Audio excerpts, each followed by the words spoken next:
Hello and welcome back to this little wild studio of mine. Today what I thought we were going to do was to swatch my blue coloured pencils and then create a drawing. However, I didn't realise I have this many blue coloured pencils, so we would be here for a month of Sundays if we were going to swatch them all. And these are just the blues, not the blue greys, right? This is what happens when we love making and we love art supplies, is we often accumulate a large amount of supplies that we don't even recognise that we really have until we go to do something like swatching or tallying up what we have, I guess, essentially. So it's quite a good exercise to do, really. So what am I going to do instead? I don't want to do all swatching for all of these. What I think I might do is actually work out how many pencils I have here and maybe randomly choose like a third of them, and then we'll have a look at that. So within these pencils here I have, my big favourites are the polychromos, and they're the ones I tend to use mostly. Even when I use other pencils, they're as well as the polychromos, so I tend to use those as my main pencil.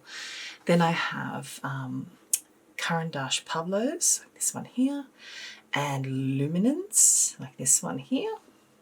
We've got some Derwent Lightfast, we've got Prismacolor, we've got Derwent Studio. What else have we got here? I think that's probably about it. I do have some Derwent drawings, but I haven't got them out. They live in a separate container because I treat them quite differently. I think that's probably it. They're the main pencils that I have anyway. I do have a couple of other bits and pieces, but these are primarily my pencils. And you might be able to see that the Prismacolors particularly, they look pretty much new. There's a few that I have used, so this one is one that I've used quite a bit, but many of them are still pretty much in the same condition from when I purchased them. And these were the first coloured pencils that I purchased. I purchased them when I came back to making art, probably around 2017, 2018. And they're fine, but then I discovered polychromos, and they work much better for the way that I work. I'm much more of an oil-based pencil, so a bit harder. And because I did tutorials on Patreon for a few years, I used only the polychromos, and I'm very, very familiar with them. In my own personal works, I will use polychromos first and then use things like the Pablos and Luminance primarily, and then a little bit of the Derwent Lightfast mixed in. So yeah, that's just the way I work. But what I'm going to do is I'm going to count all the pencils I've got here, and then probably about a third, break them down to about a third. What I want to do is ensure that I have some light colours, some medium colours and some dark colours. We're going to swatch some of the pencils, and then on the other page we're going to do a drawing using those three pencils. So I might just put a little bit of music over here now while I figure out what I'm doing with all these. The good thing is that we can do another blue swatching at another point later, and I will have a record of what we are using and not using, and that'll be fun. I really enjoy sketching in blue. I like sketching full stop the end, but I really enjoy sketching in blue. And lately I've been very much enjoying sketching in my Staedtler 2mm lead holder using a blue lead. And I love this lead. I love that it's, I love the colour of it. I love that it's a little bit harder, that I can get really, really crisp lines. But I do love to sketch in blue. All right. I'm going to sort these out and we'll go from there.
Okay, so it turned out that I had 60 blue pencils. So I have pulled 20 out, and you can see it was fairly random. I just tried to grab a few of the different brands. I don't know that I did particularly well with that. And I don't know how particularly well these colours are all going to go together, but that's fine. We'll just play with what we have. What I have them on here is simply a, pick them up and try not to make too much noise with them, is a pencil tin from Do and Sketching Collection. And look at the crap that I just put everywhere. So that's an old pencil tin, and I have laid a doily that was crocheted by my great-grandmother over it. I don't know about you, but I don't tend to use doilies on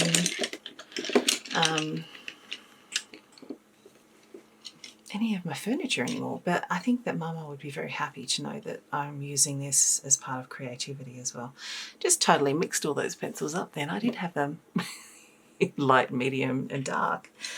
But yeah, I think we'll just have a play. So after I've swatched these pencils, what I'm sort of aiming to do is to choose 3 that I think will work harmoniously together, whether they're the same brands or not. Absolutely fine if they're not. Great, probably, so that I can use them together, really. They're more turquoisey, those two. And that one really too. That could be interesting. So I'm going to swatch them all out and then choose a light, a mid-value and a dark, and then we're going to do a drawing of a Peregrine Falcon, or the face, a portrait of anyway, face and shoulders I think, is what we'll primarily do. So I'm just kind of moving them around a little bit into some sort of colour order. It's a little difficult because we've got quite different hues of blue here. So we've got some very greenish colours in here. This one's almost purplish. These are very dark. I might move these to the very end here. I actually don't think these ones are going to be terribly dark once we put them down on paper. So anyway, that's what we're going to do. I have with me a sketchbook. This is an A5 size. It is a Strathmore mixed media paper, 5.5 inches by 8.5 inches, or 14 by 21.6, 90-pound paper, 190 GSM. It is 100% cotton. I like these sketchbooks for that reason if I'm going to use watercolours. But I think we'll just have a bit of a go at some swatching, hey? Something nice and gentle and calm. I might move my eraser, move these up a little bit. I want to make sure that you can see both, which could be a bit of a challenge. Okay. Now I've got 20 pencils. I do like a bit of order, I have to say. So I tend to work things out, not precisely or mathematically or anything like that, except kind of too. I like things to have a little bit of order in amongst the chaos. I don't know about you, but so if I've got 20, I can either do 4 rows of 5 or 5 rows of 4. I probably lean towards 5 rows of 4. And I might just give myself a little bit of an understanding about whereabouts I'm going to go. So this is around the middle of the page.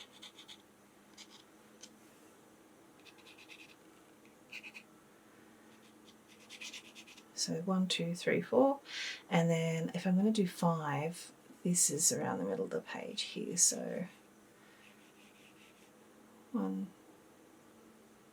come down a little bit further.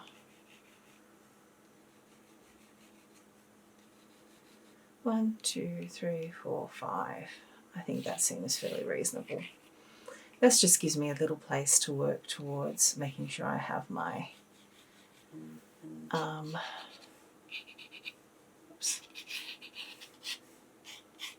my swatches, so it won't look too dog's breakfast. And then as I go, we'll talk about the pencils as I go, then I will do that and magically have the names written underneath so you can take a screenshot if you would like.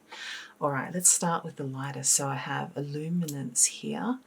This is light cobalt blue. Lovely, lovely. We love a light cobalt blue. I'm just going to pick a little bit of that graphite up that I put in the middle there. So Luminance are really quite a soft pencil, but they have the most astoundingly gorgeous percentage colours. So colours that are like a diluted version. So you can get brown ochre is one that you can get in percentages, sepia, for example. When I say percentages, I mean 50%, 30%, I think 15 and 5%, something like that. But I do love the percentage colours. So that's Luminance, light cobalt blue. They are a soft pencil, and I am a big advocate of using barely any pressure. I like to have just the pressure of the pencil, a little bit of hand pressure, but not anything dramatic. I don't like to press hard unless I'm using a very sharp pencil, and it has to be for a very small amount of time. I didn't even tell you what that was. So that's a Prismacolor Premier, and it is Caribbean Sea. Caribbean Sea. I had to figure out where the English version was. I'd much rather to build my layers up slowly without any real great pressure. And one of the big reasons to do that is that we want to protect our hands. We don't want to be putting a lot of pressure down unnecessarily. Okay, this is a Derwent Lightfast in mid ultramarine. Very similar, aren't they? Quite similar. Interesting. Then we have another Luminance. We've got Luminance in light blue, 161 light blue. I feel like I'm calling out bingo. Much more vibrant. A lot more chroma. There's something really delicious about the sound of pencils scratching over paper, isn't there? Don't you think? I do. Then we have a Polychromos Middle Phthalo Blue. I do love a Polychromos.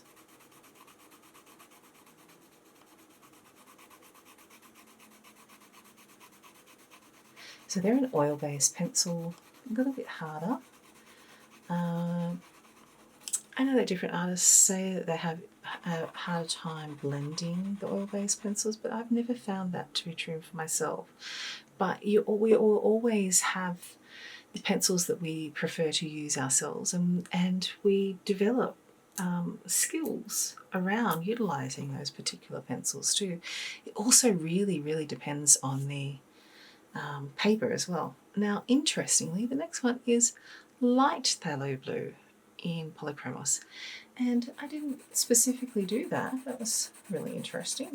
That's just what I happened to randomly choose. So we have middle. I'm not telling a fib there, am I? This is middle. Yeah, middle phthalo blue, and then this is light. Interesting.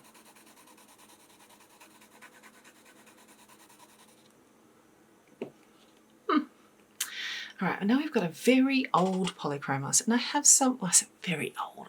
I'm not very old, am I?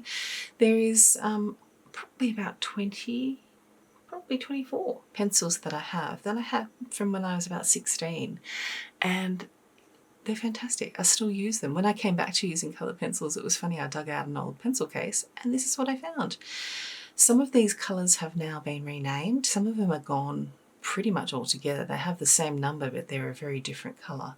So this is Aquamarine 154. I'm not sure whether it looks exactly the same now in the more modern versions, but I do kind of love that I have some of these really old Polychromos. That's a lovely, pleasant blue. And then we've got another polychromos. This is Helio Turquoise. Ah, yes, I like sketching in this one. It's a nice colour. This is the beginning of a sketchbook. This is going to be my YouTube sketchbook. And we'll fill it together throughout the year. So this first page is first page on all sketchbooks are kind of hard, I think. And we've got Dark Turquoise by Derwent Lightfast. Move you out just a little smidge. Much softer pencil. I don't know how obvious it's going to be on camera, but the softer pencils skip over the tooth of the paper a little more than the harder ones do. So this one's sort of filled in the tooth of the paper a little more, whereas these ones you can see is quite a bit lighter. We've got another polychromos. This one is light ultramarine. It's actually quite close in colour to these ones up here, isn't it?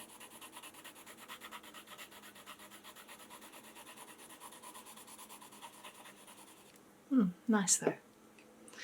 Oh, now I've got a Prismacolor. Did I only choose 2 Prismacolors out of all that? So I did. Anyway, this is, oh no, there was another one in there, wasn't there? This is Imperial Violet. Imperial Violet. And it is very violet, and I don't know if it should have been in my purple drawer rather than my blue drawer, but here we are.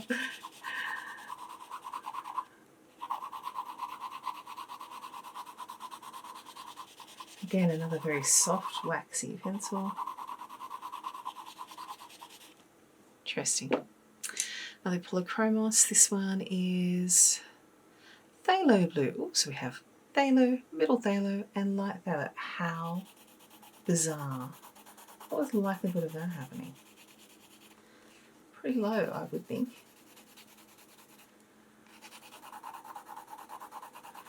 Now, interestingly enough, I don't feel like there is a large amount of difference between the 3 of those. Do you? I'm quite surprised. Alright, another very old pencil. This is 151 Prussian Blue by Polychromos. I do like a good Prussian blue. It's a really lovely colour for sketching.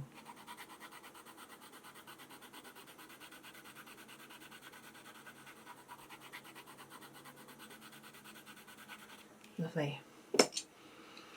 Next on the agenda is another phthalocyanine blue. I always find that the silver and gold writing is a little hard to see on these wooden pencils. Oh, this is lovely. And these wooden pencils, but it could be my 50-year-old eyes too, I suppose. Yeah, I like this one. Just that little bit of softness I find a little more challenging with sketching. I prefer a harder pencil, but I really like this colour a lot. Then we have another luminance, Ice Blue. Ice Blue. Another interesting colour, a bit greenish.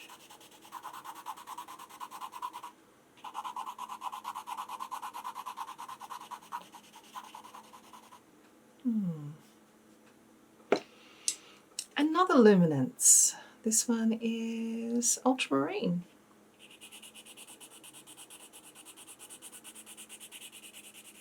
Very saturated.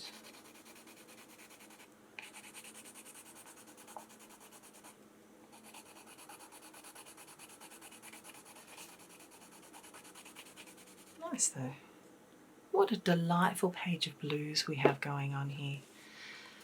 Up just a little bit here. Next we have, yes, no, that's correct. Yes, no, don't panic everybody, everything's fine. Copenhagen Blue by Prismacolor. That's a nice colour too, very crumbly. Very crumbly. But I do have a long point sharpened on this, which is not always a great idea with really waxy pencils because they can be quite soft, a bit crumbly. I'm seeing a lot of great similarity between some of these colours, which is interesting. This one is a nice dark one. You can see I've used it quite a bit. It is in Dance Throne Blue by Luminance. Almost like an indigo. It's quite a warm blue. A bit of red to it. Ah, Pablo indigo.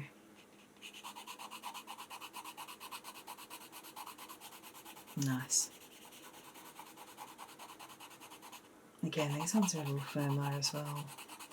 Another oil-based pencil.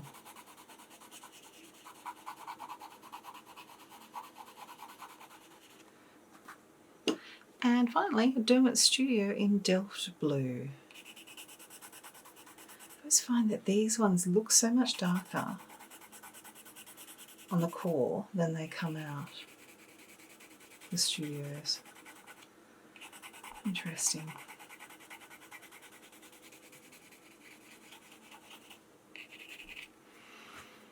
Oh, that's quite an interesting little mix we've got there. All right, I'm going to write the names under. I shall be back. Okay.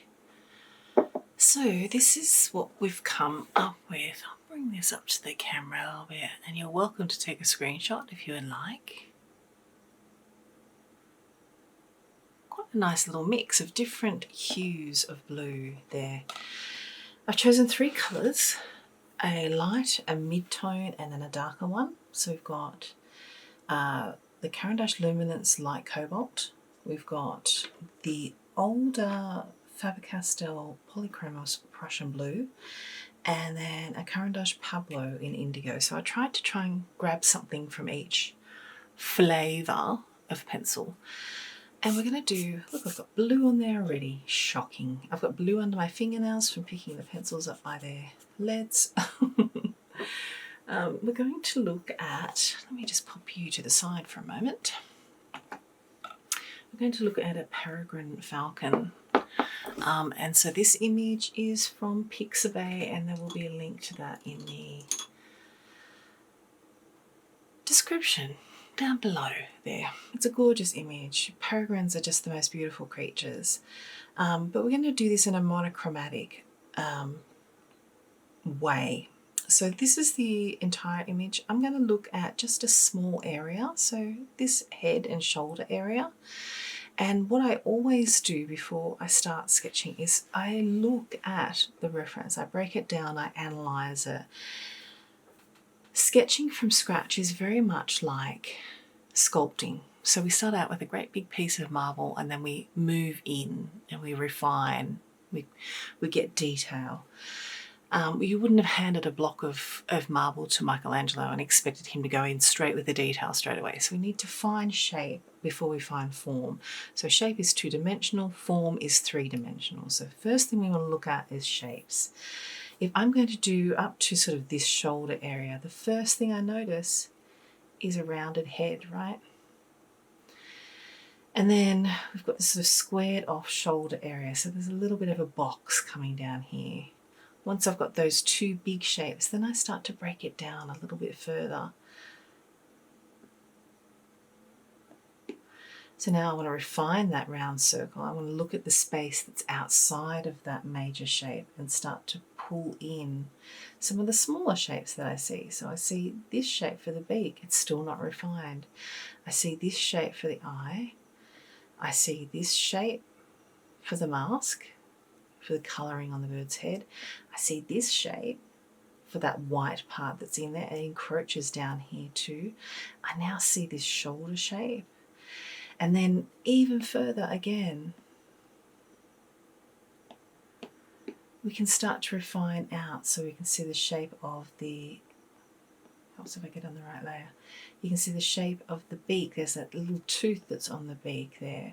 Let's break down the bottom mandible, the lower mandible. Let's break down the upper mandible and the cere. And then look at the angles of the top of that head. Look at the shape of the air that's around the outside of the head, so we can sculpt out that chin area and the way that it sits over the top of the wing here.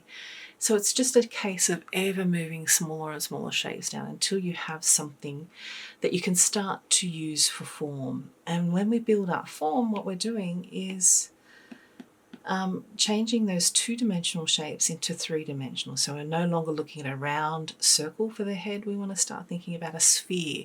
What would it feel like underhand? How would it feel to pat that being? Imagine form. And as you start to imagine those sorts of things, and start to viscerally feel it underhand, and so that your brain understands what it would feel like to touch this being, you'll start to put that onto the page, because you have a understanding of form that you do not know how to articulate, being that we live in a three-dimensional world with a single light source, generally speaking, the sun. We understand light and shadow, the way that lighter things come towards us because that sticks out. That's the way that the sun, the edges that the sun is catching. We know that dark shapes are receding, so the edges of things, as they come underneath, they're under shadow from other things. And it's a matter of practicing all of that study, that observation, that necessity to really see, that helps to widen your understanding of how to articulate,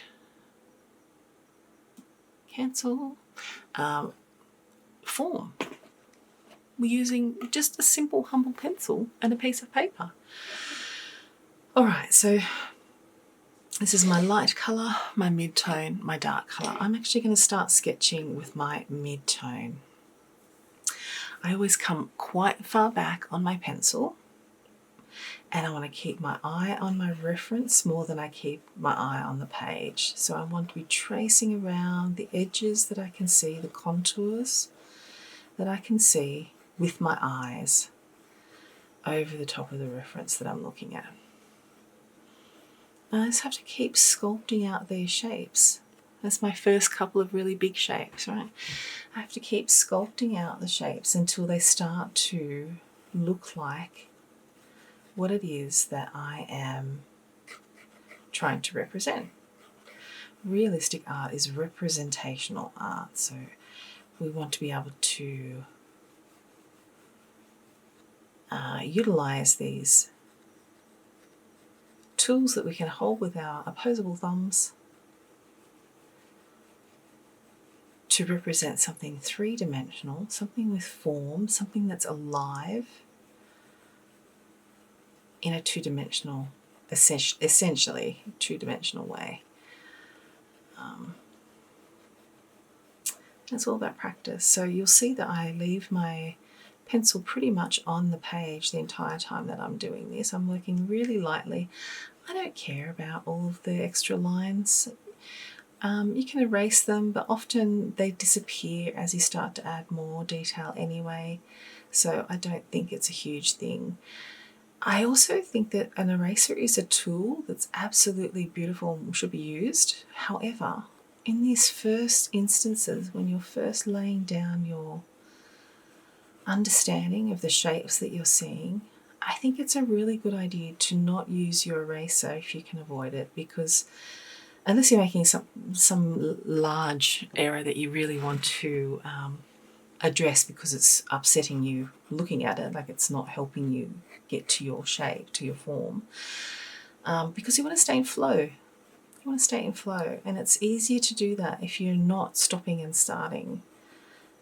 These initial shapes particularly, we want to get a nice flow state happening where we're constantly seeing, we're enraptured by the whole being that we're seeing, and we're just looking. We're doing a lot of looking in order to really see.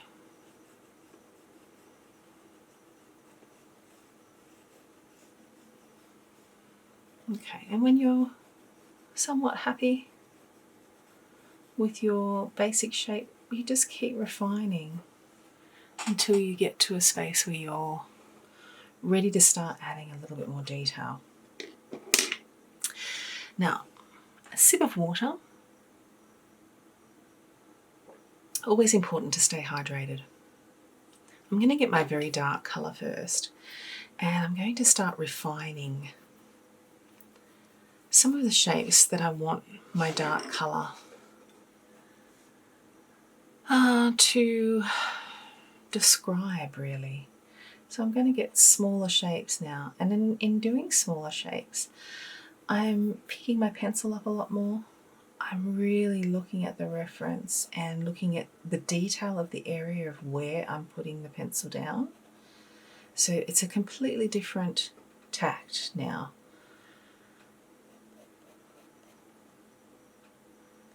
I'm looking for more refinement, which means working slowly and steadily.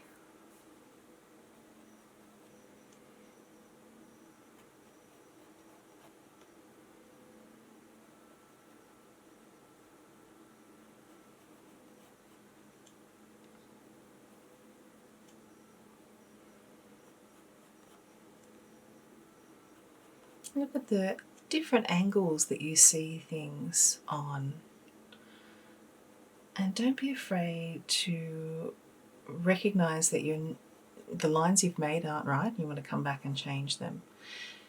It's so much easier to fix the areas that are not where they should be. What describes them more realistically now, before we start to get into a lot of the detail.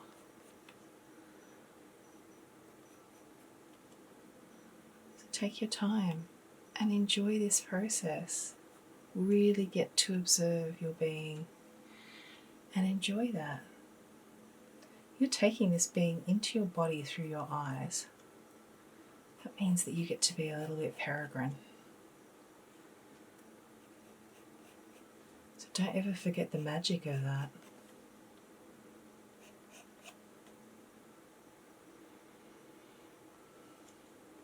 Always, always, when I'm sketching, I am aiming for connection, not perfection. So things may not be exactly the same as the reference, but that's okay. I am aiming to tell the story of this bird. I think that the beak is probably a little bit large, but I'm going to go with it still.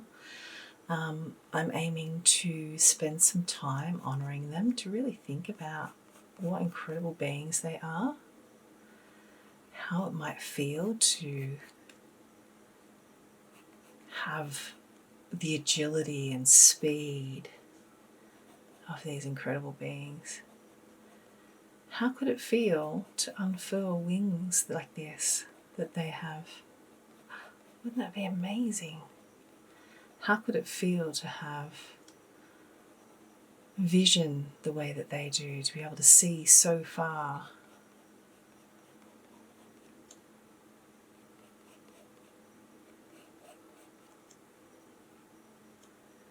So allow yourself to be full of wonder and curiosity.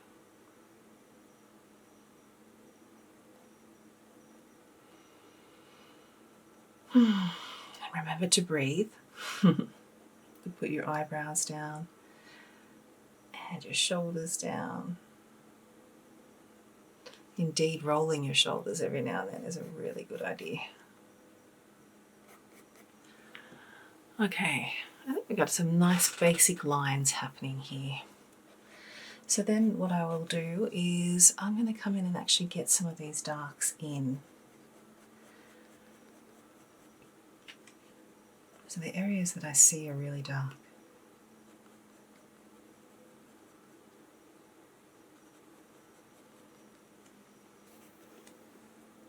Starting to look like a peregrine, isn't it?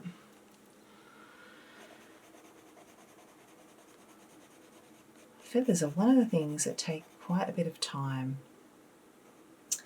And that's just the case. Like it's not something that can be done quickly. It's just going to take time. And if you wanted to do a lot of realism around it, it just takes a really long time. And that's okay. Not everything needs to be rushed. I don't tend to share hyperlapses or speed paintings or drawings for that reason, because I think that it's important that we have our brains see just how long things take, so that it feels realistic when you're working on it, and rather than feeling frustrated because you can't get 60 hours worth of painting done in 60 seconds. Our brains aren't equipped really to understand everything that we see in those sorts of contexts. It's not how our brains have evolved. So if you find yourself wondering, why can't I do that like that person's doing it, ask yourself, are you seeing it in real time, or are you seeing it sped up, or is there different parts that are missing so you don't have the full story? All of that sort of thing. I'm just loosely getting in some feathery texture with my darker pencil. Is it accurate? No. Am I paying attention to the way that the feathers are moving around on their anatomy? Yes. So I'm looking at the way that they sit on top of each other. I know it looks a bit funny what I'm doing at the moment, but it will make sense, I promise. I'm seeing the way that the feathers are grouped together almost in lines. Alright, I've got my light cobalt, my lightest colour. And I'm going to bring that into my lightest areas, the areas that we sort of look at and see as white. So really lightly. I'm going to get a little light smattering over the wings and back. And this is going to be a fairly light sketch for what I usually do. So I've got my middle colour now, which is Prussian blue. And the vibrancy of that is a bit different, isn't it?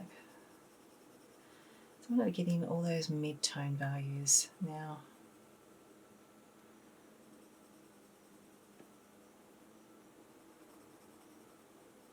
And I'll be using some of this into the lighter values as well.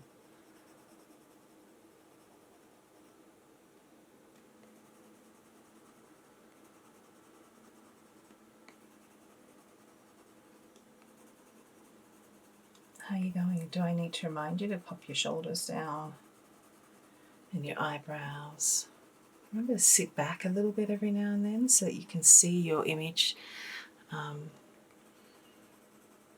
from a little bit more of a distance, because we can get all hunched over like a prawn and you really get deep into what we're doing, and then we're only seeing up close instead of giving ourselves some room to breathe.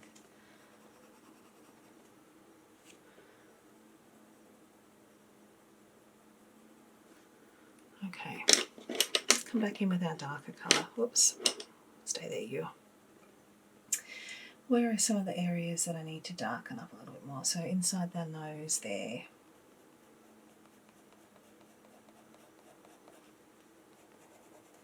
Around this eye particularly, it's quite dark. Get a bit of pigment down in there.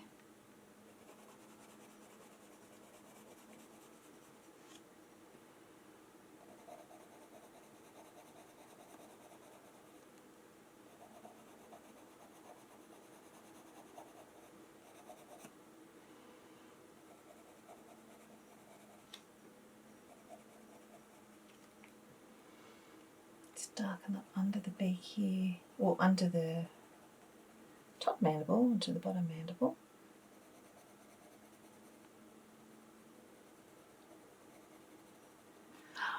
It's always those few little moments like that darkening of the beak there. It's like, oh, hello. And it's okay to talk to your drawings, you know, I do. I talk to my drawings all the time. When I get that moment of seeing them come out, I see their face, I see their personality. I'm like, hello, here you are. Nice to see you. Welcome.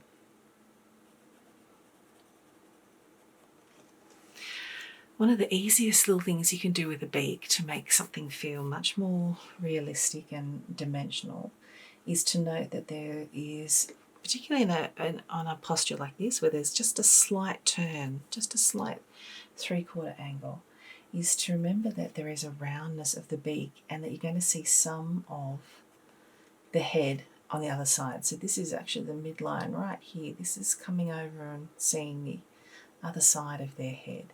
Just that little tiny thing can make such a big difference. Darken up this eye again. And the highlight in their eye is not perfectly white light, so I'm going to put a little bit more of the blue. The blue. I mean, we're only working in blue. The mid blue, maybe the light blue in there. As I come around and darken up some areas.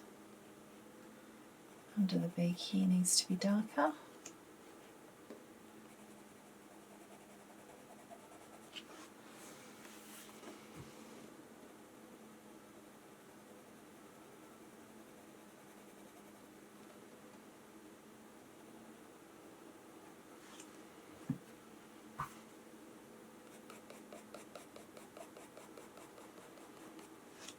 Get a bit more of that feathery texture in the way that it sort of integrates into lighter feathers around. There's lots of layers of feathers.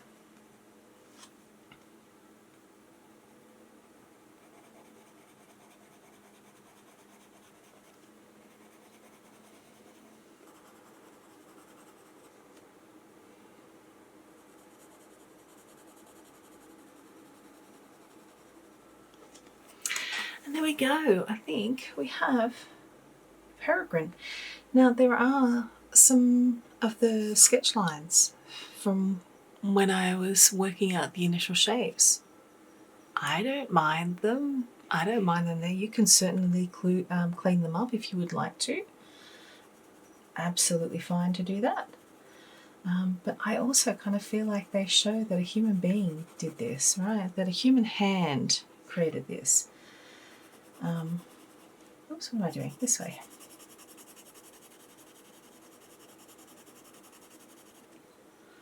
One,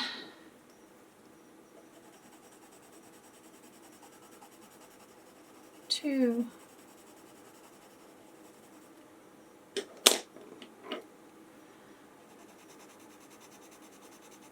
three.